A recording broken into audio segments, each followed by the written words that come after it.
This streamer has completely nuked his own image over the past few months.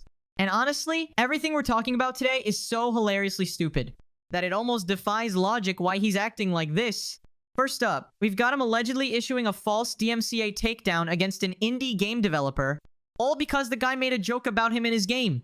And that's just one trash heap in the dumpster fire of incidents he's racked up this year, with drama after drama, basically turning his entire platform into a certified printing press for garbage takes.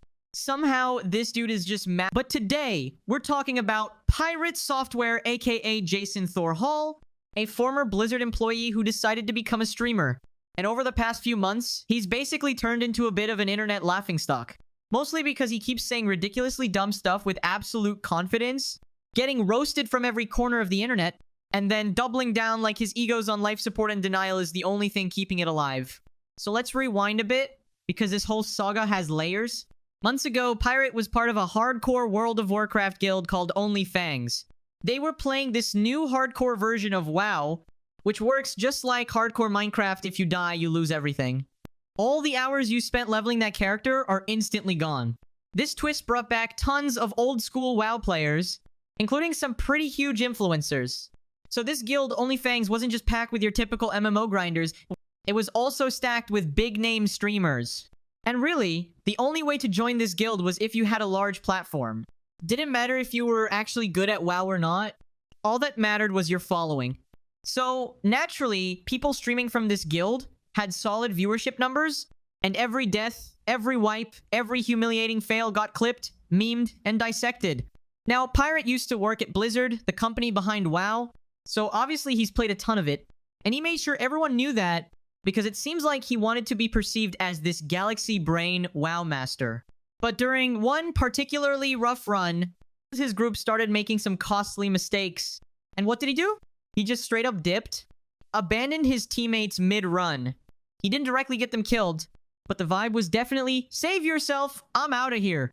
Not exactly the greatest look for a permadeath game. During the daily activities of the guild, Pirate Software ran into a situation where his group, or rather the group he was in, he wasn't the leader, made some mistakes. Being that the game is hardcore, if you die, there's no coming back on that character. You have to make a new one, which can take hundreds of hours. So after the mistakes were made, the group fractured and communication broke down. During the chaos, Pirate Software ran for his life and basically adopted a sort of every man for himself mentality, which didn't necessarily kill his team. So, does that really justify months of endless harassment? Obviously not. But hey, this is the internet, where any scuffed raid wipe magically transforms into a full-blown moral war. And to be fair, Pirate didn't really help himself here, acting like he was some 5,000 IQ galaxy brain mastermind, doubling down again and again, like, nope, I made the perfect call, there was literally nothing else I could have done to help. Which, spoiler alert, was just complete BS. And look, I'm not trying to be some backseat gamer here, especially since I haven't touched a mage in WoW since Wrath of the Lich King. But even I know there were tons of snares and slows he could have used to at least give his teammates a better shot at surviving. Instead, he just pieced out like later losers with zero effort to save anyone. Because of that, he earned himself the nickname Roach for his pathetic performance, which honestly isn't even that rare of a name for people who pull that kind of scumbag move. And yeah, sure, the harassment definitely went way overboard. But let's be real, if you're streaming a game like this, you kind of have to expect nicknames like that to come flying your way when you act like that. At that point, you just have to own it. But of course, he didn't, and on the 15th of January of this year, he ended up getting kicked out of the guild. Okay, I'm not gonna read his entire novel here, but basically, he posted this long-winded explanation, or as he calls it, his strategy, about why he couldn't save anyone. Look, it's a game. There's no reason to take it that seriously. But the truth is, he absolutely could have done way more to help his team. And yeah, if you don't play video games, or you've never touched WoW before, this probably just sounds like a giant nothing burger. Which honestly, in the grand scheme of life, it kinda is, at least this specific situation. But when you're playing on a hardcore server like this, you really have to put a ton of trust in your teammates, because losing your character means losing hundreds of hours of your own time. Either way, the memes were flying, and you'd think he'd just ignore it, laugh it off, maybe say, yeah, I messed up, and move on with life. But no. Pirate did what Pirate does best. Deny, deny, deny. According to him, he did the absolute best thing possible. He's a giga-brain genius who can do no wrong. This whole never apologize for anything ever energy basically became his entire brand. And honestly, if that was the end of it, we wouldn't even be here. That's why I didn't bother covering it when it happened. It just wasn't a big enough story. It was kind of funny, but nothing major. But unfortunately, the Pirate Saga just kept evolving, like some crappy Pokemon evolution. It's basically the IRL version of Nosepass evolving into Probopass. Nobody asked for this evolution. But once people saw just how ridiculously defensive he was being, they started digging into his past. And what did they find? Turns out, this dude has basically been out here LARPing as a genius. One prime example. His old livestream VODs, where he was doing a puzzle, and mid-stream he just whips out his phone, Googles the solution, and then suddenly goes, "Oh, I know the answer." And everyone watching was like, "Wait, is that because you literally just Googled it, dude?" So Pirate then responded on stream saying that he absolutely did not cheat, and he looked genuinely shocked that anyone would even think he was capable of doing something like that. Why did you cheat in Outer Wilds? What? How the hell would you cheat in that game? Bro, we played it all live on stream. Alright, bud. It's a wild-ass thing to say. What the hell? Honestly, it just seems exhausting to LARP as a genius all the time. There's that saying, you should never be the smartest person in the room. And honestly, that's super comfy for me, because as long as there's literally anyone else in the room, I'm chilling. They can carry that burden for me, especially if I'm sharing space with Galaxy Brain Pirate Software over here. Speaking of his Galaxy Brain takes, he went on this bizarre rant trashing the Stop Killing Games movement. You know, the campaign created to preserve digital games before companies shut them down forever. He completely misrepresented the entire thing, like he hadn't even bothered reading a single word of their mission statement. At one point, he described the campaign as used car salesman garbage, and then told supporters to eat his entire ass. Like, gee, maybe they would if you didn't keep running away from everything. But seriously, dude, you're out here screaming at people, just trying to protect nostalgia, while sounding like some philosophical Reddit mod who steals quotes from stoic Facebook pages. Anyway, Pirate actually made 2 full videos explaining why he didn't support the movement, saying he was standing up for the devs who couldn't stand up for themselves, and that, yeah, of course gamers love this movement, but devs were getting screwed over by it. And look, even if some of his points had a shred of validity, the way he went about it was so over the top and harsh that he just came off like a complete scumbag. And I'm not even attacking him personally here. It's just that those 2 videos were painful to watch with this smug "I'm better than you" energy dripping off every single word. Easy to say like, oh, you know, that'll get worked out down the line. But we're dealing with government here. If we're going to be putting up these types of ideas, specifically in front of government, we need to be calling out the right issues, especially if you don't have precedent set. Because now you're going to be setting precedent on something that doesn't make any sense, with people that may not understand the nuance of our industry, all in the name of saving games. I can't agree with that. So, in short, that's basically his whole take. To give a bit more context here, Stop Killing Games is a movement led by Orst Farms, aka Ross. And Ross actually partially blames Pirate's super influential videos as one of the reasons why Stop Killing Games is potentially falling apart right now. Hello, this is probably the final update to the Stop Killing Games campaign. Though I'm coming at you a little bit like a time traveler would. It'll make sense in a minute. As a refresher, Stop Killing Games is a consumer movement to stop publishers from effectively destroying video games they have already sold to customers. Okay, I really don't want to do this next part, but it's become a liability for the campaign for me not to. Our biggest critic by far is YouTuber and streamer Pirate Software, who goes by Thor.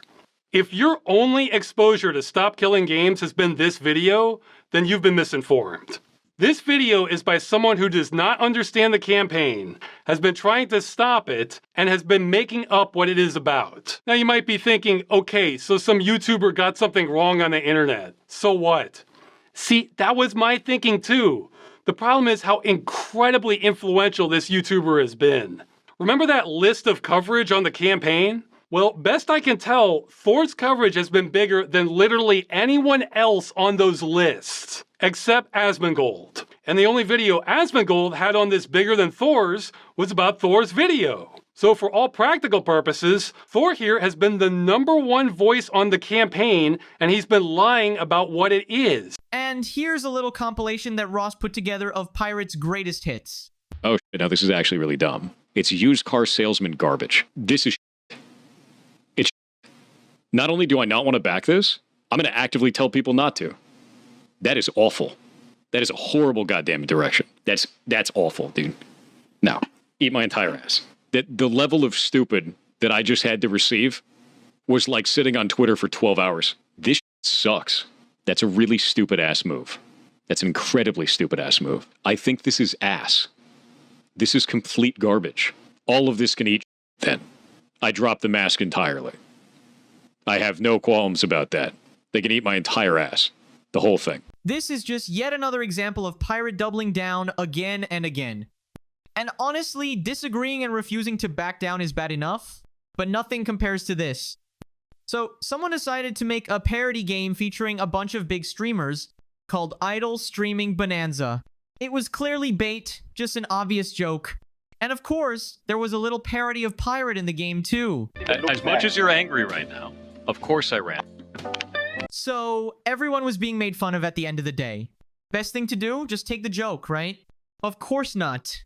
The parody featured an image of a roach, and Pirate completely lost it, allegedly issuing a DMCA takedown over a parody that wasn't even in the game yet. Meaning he and his legal team didn't even bother to check before going full nuclear. Oh no, someone depicted me as a pixelated roach. Better call the lawyers immediately. Saying this reaction was pathetic is honestly an understatement. And the whole DMCA turned into a disaster because the counterclaim pointed out that the image and voice used weren't even in the Steam version. So, the game ended up getting reinstated anyway. And of course, this just gave the gaming community even more fuel to keep the Pirate software roast fire burning bright. There's a dude earlier today that went on to Reddit and said that he was using my voice in a video game, showed a bunch of videos of it, and then put that game up on Steam. A lot of people in the thread told him not to do that, that would end up being a legal problem for him. He did it anyway. So I filed a DMCA claim, and he has now filed a counterclaim against me. We're going to take you to court. You're going to lose. You cannot use somebody's likeness or voice in any way inside of your games without their permission. It's a really stupid thing to do. Incredibly so. So I'm going to send this over to Kronos now, because he is a lawyer in copyright law. That is his job. Did he just admit that the roach was actually supposed to be him? Apparently, his voice was never even in the game. But this is just the usual pattern. Every few weeks, some clip or moment resurfaces where Pirate is once again doing the most while providing basically nothing. The latest wave of criticism, same pattern as always.